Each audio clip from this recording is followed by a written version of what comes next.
Sous moi donc, cette troupe s'avance et porte sur le front une mâle assurance.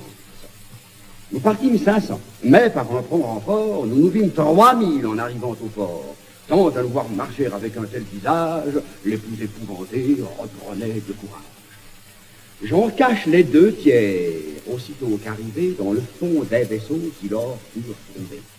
Le reste, dont le nombre augmentait à toute heure, brûlant d'impatience autour de moi demeure, se couche contre terre, et sans faire aucun bruit, passe une bonne part d'une si belle.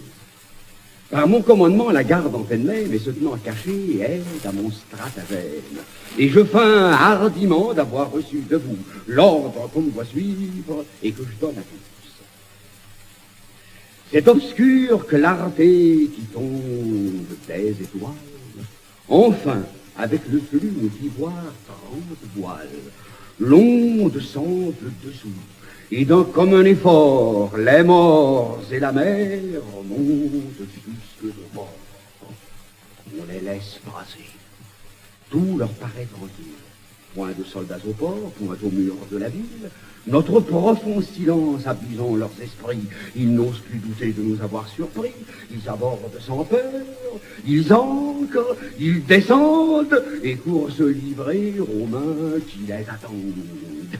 Nous nous levons alors, et tous en même temps poussons jusque aux cieux mille cris éclatants. Les nôtres, à ces cris de nos vaisseaux répondent. Ils paraissent armés, les morts se confondent.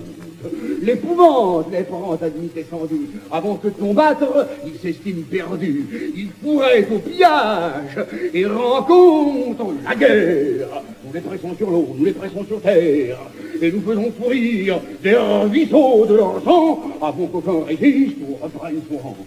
Mais bientôt, malgré nous, leur prince les rallie. Leur courage renaît, leur terreur s'oublie. La honte de mourir sans avoir combattu arrête leur désordre et leur rend leur vertu. Contre nous, de pied ferme, ils tirent leurs alfanges. De notre sang couleur font d'horribles mélanges. Et la terre, et le fleuve, et leur flotte, et le port sont des champs de carnage où triomphe la mort.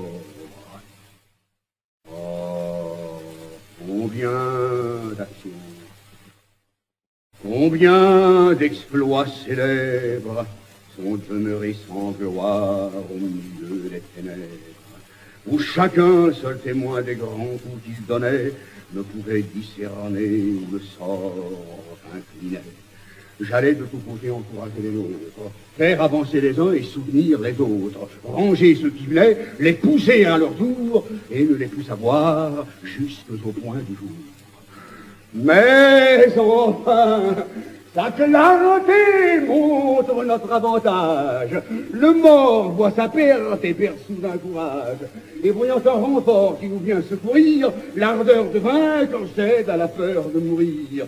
Ils gagnent leur vaisseau, ils en coupent les câbles, nous laissent pour adieu des cris épouvantables, font retraite en tumulte, et sans considérer si leurs rois avec eux peuvent se retirer, pour souffrir ce devoir. Leur frayeur est trop forte, le flux les apporta, le reflux les remporte.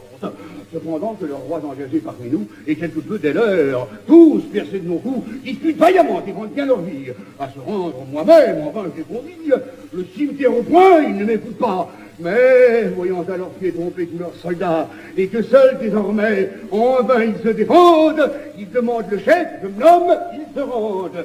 Je vous les envoyais tous deux en même temps, et le combat c'est sa faute de combattant.